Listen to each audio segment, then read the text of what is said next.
अस्सलाम वालेकुम रहमतुल्लाहि वबरकातुहू। दोस्तो, आउं आहियां अली हसन अब्बासी। किताब आहे सिंध जी रेजाणी तारीख़ जा 6000 साल। मौज़ू तारीख़। मुसनिफ़ एम.एच. पंवर 1925 खां 2007 ईस्वी। सितार आहे इम्तियाज़। सहेड़ींदड़ ऐं सिंधीकार उमर सुमरो। छापो पहिरियों साल 2013 ईस्वी। छपाईंदड़ उमर सुमरो एकेडमी B138 बिलाक 2 सादी टाउन कराची सिंध।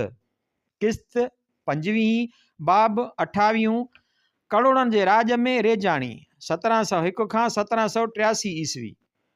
कलोड़ा राज घराणे जो शुजरो। नंबर 1 आदम शाह वफ़ात 1600 ईस्वी। इनखे मुल्तान में गवर्नर जे हुकुम ते फांसी ॾिनी वई। नंबर 2 इब्राहिम भाणस दाऊद जे हक़ में हथ खणी वियो। नंबर 3 दाऊद। नंबर 4 इलियास 1620 ईस्वी में वफ़ात।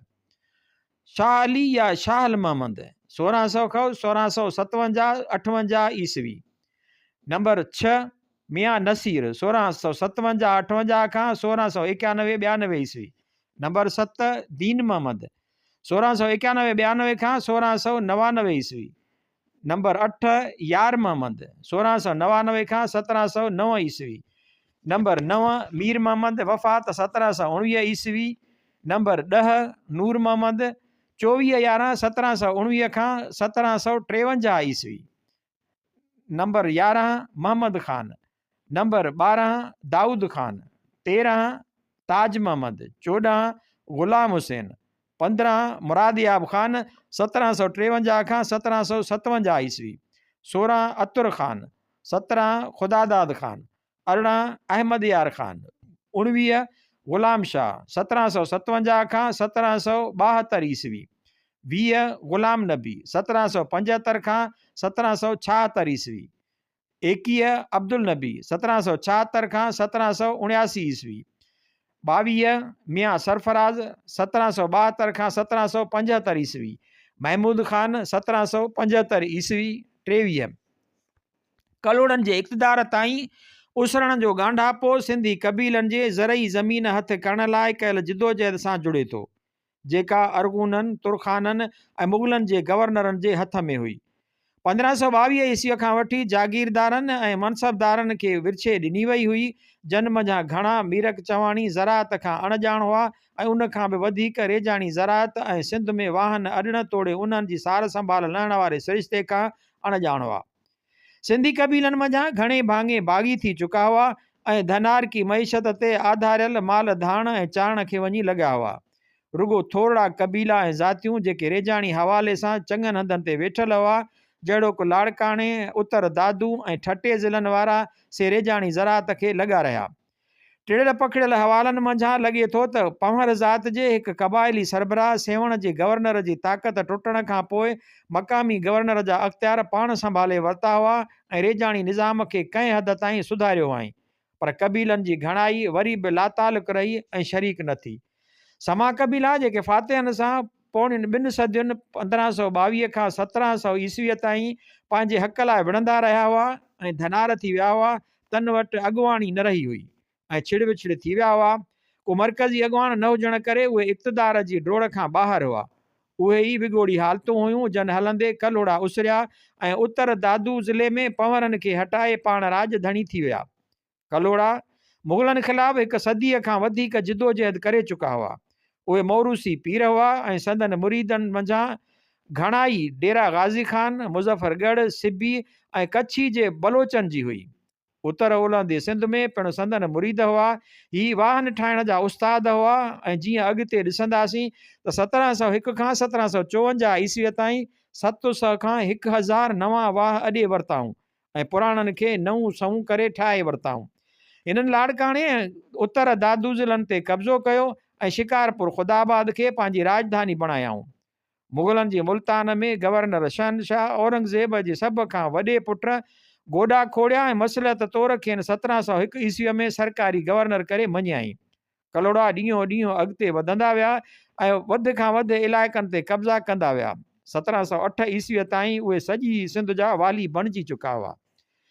ॾिनल चार्ट में संदन शुजरो ऐं संदन राज घराणे जा राजराणा ॾिनल आहिनि। नंबर 1, मुग़लनि जे मुल्तान में गवर्नर जे हुकुम ते मारिजी वियो। नंबर 2, पंहिंजे नंढे भाउ नंबर 3 जे हक़ में हथु खणी वियो। नंबर 4, चांडका या लाड़काणे ज़िले में ख़ानगी ॿनियुनि ते कब्ज़ो कयो हुआईं। नंबर 5, सांगिन ऐं अबड़नि जे ॿनियुनि ते ज़ोरीअ कब्ज़ो कयाईं ऐं बखर जे गवर्नर सां वेड़ में मारिजी वियो। 1657 ईस्वीअ में संदसि दौर जी पुॼाणी थियण ताईं उन्हनि जो घणो करे रते देरे ऐं मीरो ख़ान तालकनि खे छॾे पूरे लाड़काणे ज़िले ते मुकमिल कंट्रोल थी चुको हो।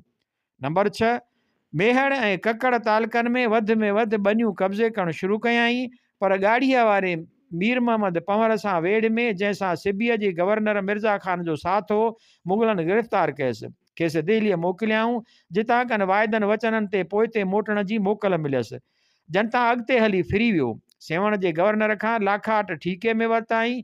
हाणोकी नवाब शाह शहीद बेनज़ीर आबाद ज़िले में मंगण मोरी ऐं सातीअ ते पिणु कब्ज़ो कयाईं। संदसि हेडक्वार्टर ॻाढ़ी हो। नंबर 7, हिन पंवरनि खे मरखपुर तालके दादू वेझो शिकस्त ॾिनी ऐं मीर पंवर जे शहर फतेहपुर ते कब्ज़ो कयाईं। दिल्लीअ मां खेसि सेखत ॾियण लाइ मोकिलियल अमीर शेख जहान खे गेरेले तालके वाराए वेझो शिकस्त ॾियण में सोभारो थियो। मुइज़ुद्दीन औरंगज़ेब जो पोटो ऐं मुल्तान जो गवर्नर सॾायुसि ऐं फांसीअ चाढ़े छॾियाईंसि। नंबर 8 ऐं नंबर 9। नंबर 7 जे गिरफ़्तार हूंदे नंबर 8 मुइज़ुद्दीन जे मुग़ल लश्कर खे नई गाज जे कपर ते दादू ऐं जोही तालकनि जे संधे वटि शिकस्त ॾिनी, पर सुतती मुग़ल गवर्नर सां ठाह कयाईं। मुग़लनि खां सिबी ऐं कच्छी पिणु पाबंदीअ सां ॾुन भरे ॾियण एवज़ वरिताईं। ठटे जे गवर्नर आज़म ख़ान सां सूफ़ी इनायत ख़िलाफ़ साथ ॾियण एवज़ जंहिंजी झोक में हुजण उतां जे ज़मींदारनि ऐं बुलड़ीअ जे सैदनि जो लुकीअ में साहु करे छॾियो हो, खेसि इनाम में लाखड़ी, ॾंदो, हजम, दोरांक, रजब, पेसर, पाॼठ, थोर, दुब, झोल वग़ैरह यानी हाणोका उत्तर नवाबशाह, सेवण, कोटड़ी, माहल कोहिस्तान, ठट्टो ऐं कराची तालका ॾिना विया। मुग़ल दरबार पारां खेसि मनसबदार ऐं दिल्ली दरबार जो नाज़िम बणायो वियो।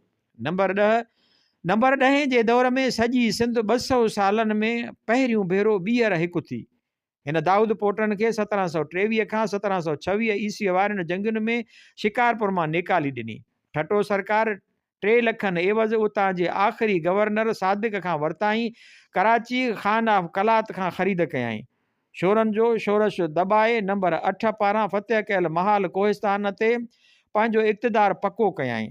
दाऊद पोटनि खे सिंधूअ जे ॿेट दबलीअ तां पिणु 1727-28 में निकाली मिली। उन्हनि पंहिंजा पेर बहावलपुर में वञी ॼमाया। 1739 ईस्वीअ में ककराले जी ॼामनि ऐं सामूंडी पटीअ वारनि धारेजनि सां जंगियूं कयाईं, पर उहे बेनतीजे रहियूं। नेठि ककरालो 1744 ईस्वीअ में ऐं सामूंडी पट्टी 1747 ईस्वीअ में फतेह थिया। कच्छ जो कांजी वारो क़िलो 1746 ईस्वीअ में फतेह थियो ऐं सिंध मुल्क में गॾायो वियो। सिंध जा रेगिस्तानी इलाइक़ा सोढनि ऐं समेजनि खां कब्ज़े में वरिता विया। कलोड़नि जी वध वधां खे बुंजो 1739 ईस्वी में आयो, जॾहिं नादिर शाह मुग़ल बादशाह मोहम्मद शाह खे शिकस्त ॾिनी ऐं सिंधूअ ऐं नहर सनकिरी उलहंदे पुराण जे ओलह पासे वारा समूरा इलाइक़ा पंहिंजे कब्ज़े में वठी छॾियाईं। नादिर शाह शिकारपुर दाऊद पोटनि खे ऐं सिबी कच्छी देरा जात ख़ान ऑफ कलात खे ॾेई छॾिया। उन्हनि खे ॾन भरू सरदार बणायो वियो ऐं शाह कुली ख़ान ऐं बाइगी लक़ब ॾिना विया। नादिर शाह जी 1747 ईस्वी में मारजण खां पोइ अहमद शाह दुरानी अब्दाली सल्तनत जा ओभर वारा इलाइक़ा सिंध समेत पंहिंजे कब्ज़े में वरिता ऐं नूर मोहम्मद खे शाह नवाज़ लक़ब सां नवाज़ियो वियो। नूर मोहम्मद वधि खां वधि इलाइक़ा पंहिंजे मुल्क में गॾाइण जी रिथाबंदी अञा सूदो कई पए। ईस्ट इंडिया कंपनीअ खां 1748 ईस्वीअ में 29,700 रुपयनि एवज़ 15 बंदूकूं ख़रीद कयूं हुआईं। दाऊद पोटनि खे शिकारपुर मां 1745 ईस्वी में नादिर शाह जे चवण ते निकाली मिली। उन्हीअ जो कंट्रोल नादिर शाह सिधो संऊं पंहिंजे हथनि में 2 सालनि ताईं रखियो ऐं पोइ वरी दुरानियुनि। नंबर 15 मुराद याब ख़ान खे गादी नंबर 10 खां 1754 ईस्वी में मिली। हिन मुरादाबाद नाले नऊं राजधानी शहर जोड़ायो। उन थोरे ॼमार वारे शहर खे सिंधु 1757 ईस्वीअ में पाए वियो। नंबर 16 खां नंबर 18 सिंधु दरिया में 1755-56 धारे कुझु आबी फेरा अचण लॻा। दरिया हाला खां हैदराबाद जे ओलह ऐं उतां हेठि समुंड ताईं लॻभॻि पंहिंजे हाणोके वहकिरे सां गॾु 9 वहकिरो ठाहे उतां वञी वहणु लॻो ऐं हाला खां उॾेरो लाल, नसरपुर, शेख भिरकियो, जूण, पुराणी बदीन ऐं रहमकी बाज़ार खां थींदो कोरी खारीअ वारो पंहिंजो पुराणो वहकिरो छॾे वियो। रेजाणी ज़रात हेठि 1753 ईस्वीअ में एराज़ी 21 लख एकड़ हुई, जेका दरिया जे हिन फेरे घटाए अटकल 11 लख एकड़ वञी बचाई। अहिड़ा वॾा फेरा सिंध में सदाईं हुकूमतुनि खे केराइण ऐं राज घराणनि जे मटिजण जो कारण पे बणिया आहिनि। पहिरीं बग़ावत जो मुंड बलोच सरदारनि कढियो ऐं ॿिए राज बि उन्हनि जो साथ ॾिनो। मुरादियाब जी गादी नंबर 16 जे थोरी हुक्मरानीअ खां पोइ ग़ुलाम शाह नंबर 19 संभाली। नंबर 19 लाइक़ु हुक्मरान हो ऐं उन सिंध जे सामूंडी पटीअ जे भर वारा कुझु इलाइक़ा सिंध मुल्क में गॾाया ऐं उन खां सवाइ कच्छ ते 3 भेरा चढ़ायूं कयाई, जंहिंजे कुझु बंदरनि तां फुरलुट जो वॾो माल मेड़े आयो। अहमद शाह अब्दाली नूर मोहम्मद कलोड़े खे सिबी ऐं ढाढर ऐं पुटस ग़ुलाम शाह खे डेरा गाज़ी खान, डेरा इस्माइल खान ऐं थोरे अरसे लाइ मुल्तान पिणु ॾिनो हो। नूर मोहम्मद कलोड़े 1718 खां 1738 ईस्वीअ जे विच ते सॼी सिंध ते कब्ज़ो कयो ऐं बलोच कबीलनि खे पंहिंजे सिपाह में भर्ती करण लाइ क़त बांधाई। उन्हीअ जे एवज़ उन्हनि जे सरदारनि खे सिंध में बनियूं जागीर में ॾिनाई। नंबर 19 खां पोइ गादी संभाली। सरफराज़ वाह जोड़ायई, जेको 1932 ईस्वीअ ताईं हलियो, पर 10 लख एकड़ हलिया वञण करे माण्हू बाग़ी थी चुका हुआ। संदसि जाइ नंबर 20 ऐं 21 वरिती, पर दरिया हथां रेजाणी बनीअ जे नुक़सान 1783 ईस्वीअ में राज घराणे जो अंत आंदो। नक्शो नंबर 63 1707 ईस्वी ॾखण एशिया औरंगज़ेब जे मरण महिल। 1707 ईस्वीअ में यूरोपी वसंदियूं ब्रिटिश बे, डेनिश डाल, डिच डो, फ्रेंच फे, पोर्चुगेज़ पे।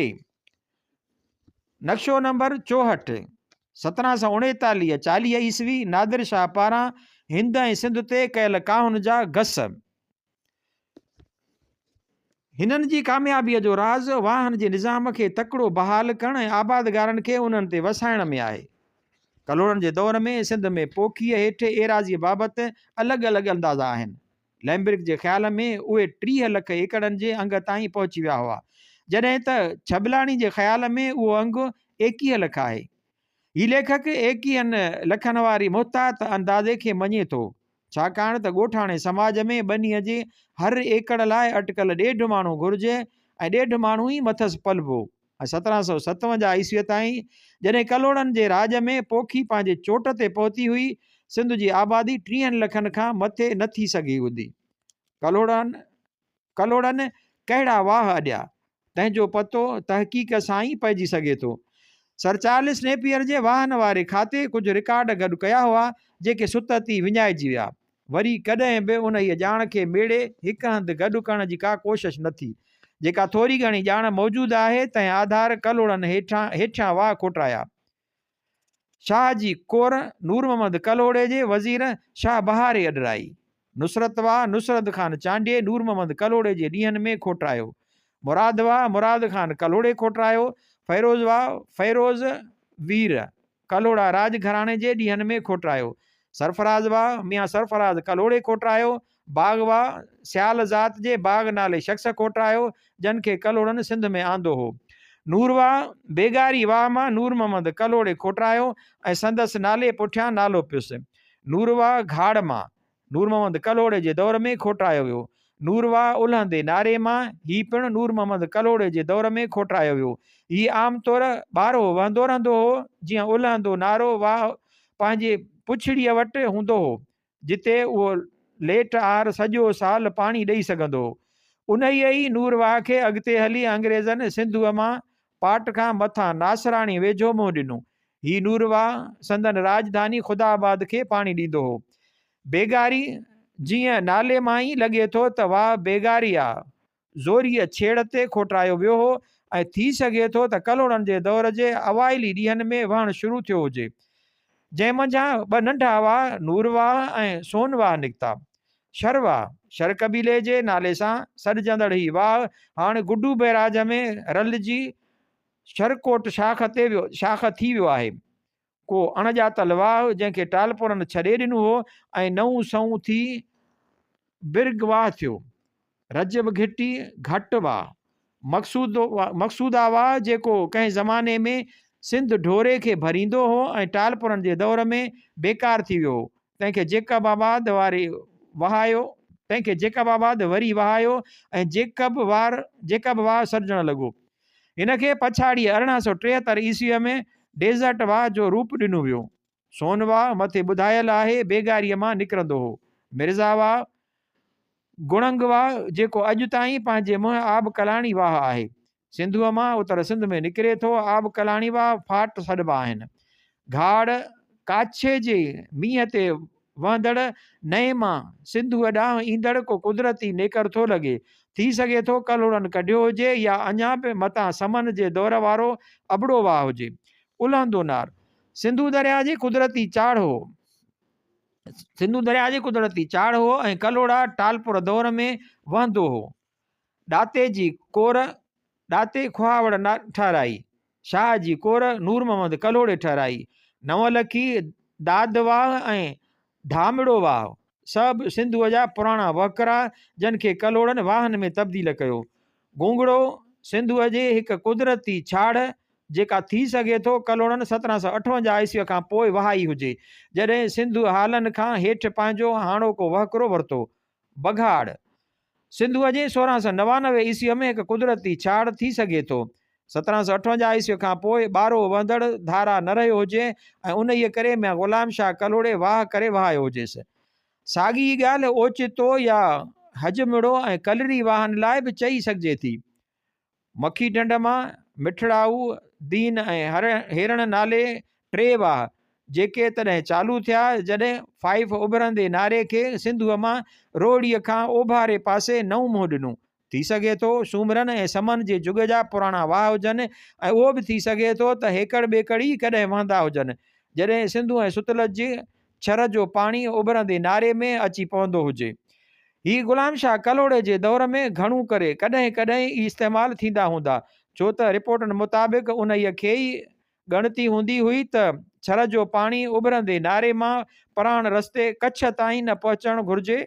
कलोड़नि टालपुरनि ऐं अंग्रेज़नि जे जुग जा केतिरा ई वाह गुड्डू सखर ऐं कोटली बैराजनि वारे वाहन जे नए सिरिश्ते में रलाइजी विया। वाहन जे निज़ाम जे आगा ट्राइप ऐं तारीख़ बाबति तस्दीक रुगो सब डिविज़नल इंजीनियर सतह ते मक़ामी तौर गहरी छंड छाण करे ई करे सघिजे थी। ब्लैक एंड वाइट तस्वीरूं हैदराबाद वारे किले जा ॾेख। हैदराबाद किले पको किलो जो हिकु ॾेख SALU मुख्य पहरेदार ऐं सरकारी घर। हैदराबाद किलो 1771 ईस्वी। हैदराबाद किले जे उत्तर ओलहंदे मोहाड़ी 1771 ईस्वी। हैदराबाद किले जो गोल मिनारो 1771 ईस्वी। हैदराबाद किले जो मुख्य लंघ 1771 ईस्वी। हैदराबाद किले जे गोल मिनारे तां निज़ारो 1771 ईस्वी। हैदराबाद जो शेख मकी किलो कच्चो किलो 1758 ईस्वी। बदकिस्मतीअ सां हिन अभ्यास जो कंहिं क़िस्म जो को इंजीनियरी कारज कोन्हे तंहिं करे खाते लाइ तमामु घटि कारगर थींदो। उहा सा उमेद करे सघिजे थी त कंहिं ॾींहुं मुआशी ऐं समाजी तारीख़दान ऐं आसार पारखू ज़रूरु उहो अभ्यास कंदा। कलोड़नि जे दौर वारनि वाहन जो कुल अंग थी सघे थो 1754 ईस्वी धारे ताईं 700 खां 1000 थी वियो हुजे। कलोड़नि जे दौर में रेजाणी ज़रात 1758 ईस्वीअ ताईं घटि में घटि 21 लख एकड़ एराज़ीअ ते पहुती पर उन्हनि ॾींहंनि में वरी हिकु वॾो आबी फेरो आयो। आख़िरी बर्फ़ानी जुग खां पोइ वारी गरम आबहवा ऐं दरियाई वहकरनि में वाधारो 1755-56 धारे सिंधु दरिया में आबी फेरे जो कारण बणियो। 1758 ईस्वीअ में दरिया हाला खां हैदराबाद जे ओलह ऐं उतां हेठि समुंड ताईं लॻभॻि पंहिंजे हाणोके वहकिरे सां गॾु नऊं वहकिरो ठाहे उतां वञी वहणु लॻो ऐं हाला खां उॾेरो लाल नसरपुर शेख भिरकियो जूण पुराणी बदीन ऐं रहमकी खां कोरी खारीअ वारो पंहिंजो पुराणो वहकिरो छॾे वियो। हिन फेरे हालनि खां ओभारे पासे अटकल 500 वाह वहंदा छॾिया ऐं एतिरो अंग उन्हीअ खां लहवारो फिटाए छॾियईं।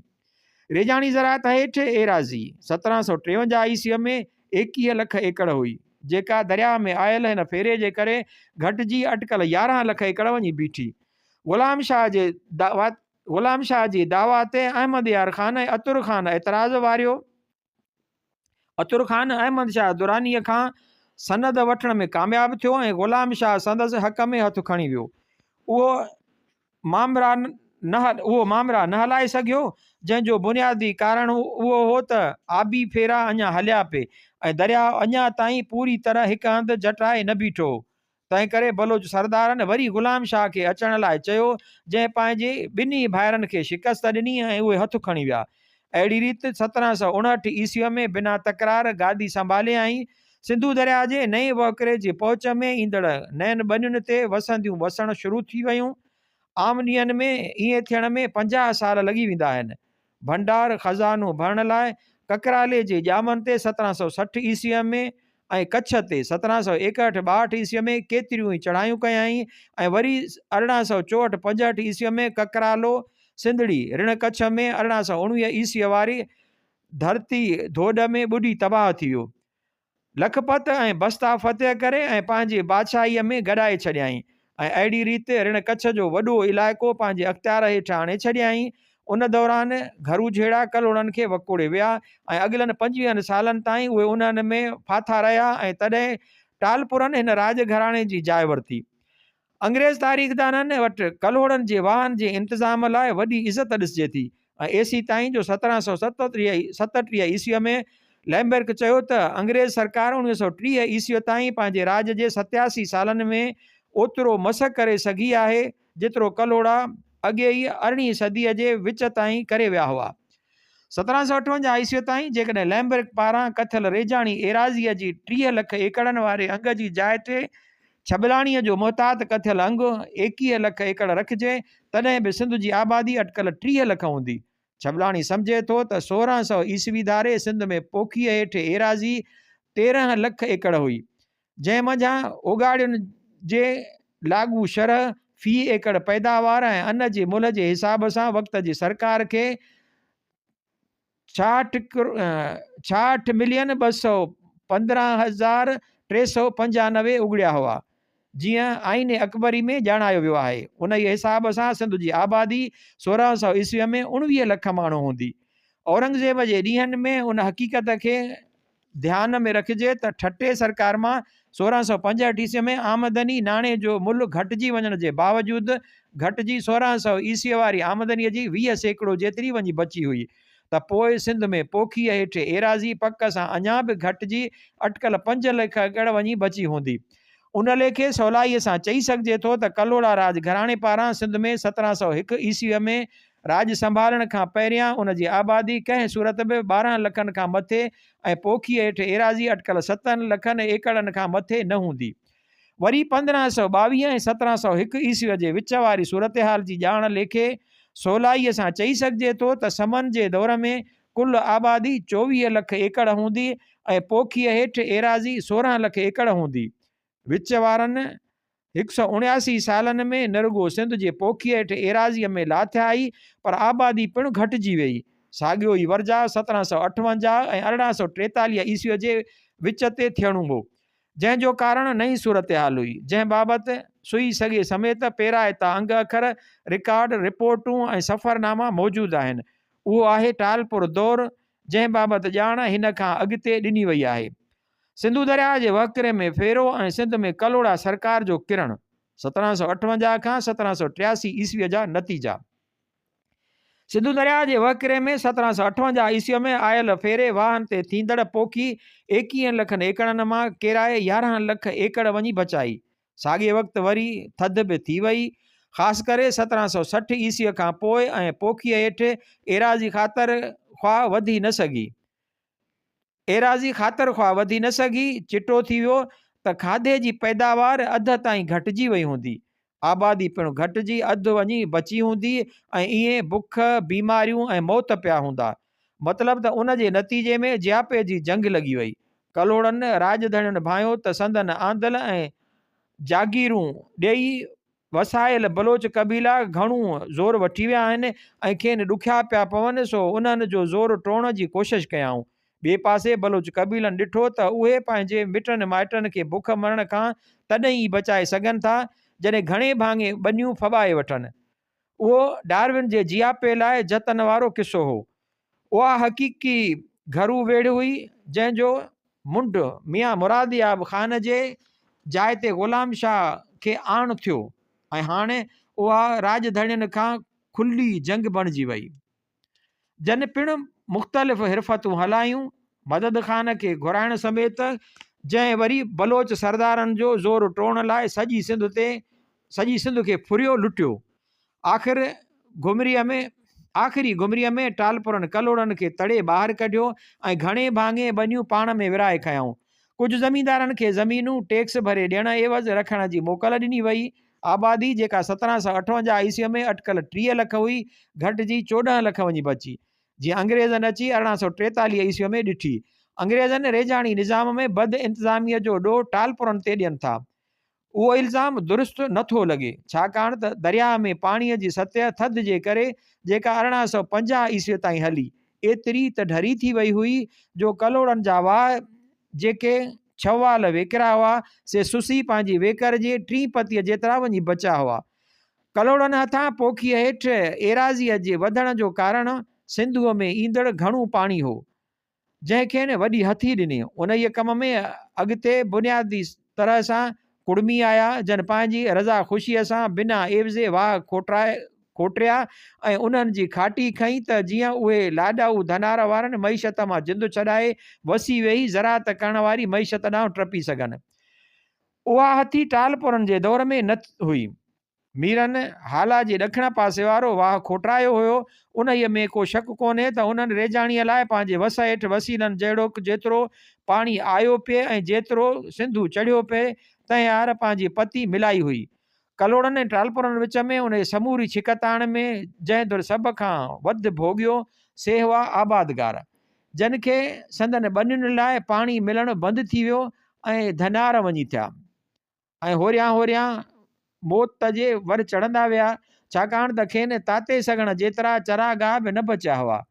आबादी 30 लखनि मां घटिजी 14 लख थियण वारे अमल में मौत ऐं बुख खे मुंहुं उन्हनि ई ॾिनो, छाकाणि त पोखीअ हेठि एराज़ी 21 लखनि एकड़नि मां घटिजी 9 लख एकड़ वञी बची हारी या हारपे ते ॿनी काइण वारो सिंध में रेजाणी ज़रात जे करिंगे वारो हॾो हो ऐं उन ई आब हवा जा जोखा पुठियनि 8000 सालनि खां सदाई पे भोॻिया आहिनि।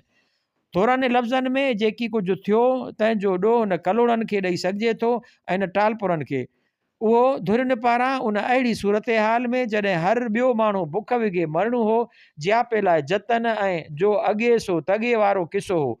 पोखीअ हेठि एराज़ी सिंधू दरिया जे वकिरे में आयल फेरे जे करे अधो अधु घटिजी चुकी हुई ऐं 1758 खां 1850 ईस्वी थधि जो ज़ोर हलियो, जंहिंमें दरिया में पाणी अचणु घटिजी वियो, वाह भरिजी न पे विया ऐं पोखीअ हेठि एराज़ीअ में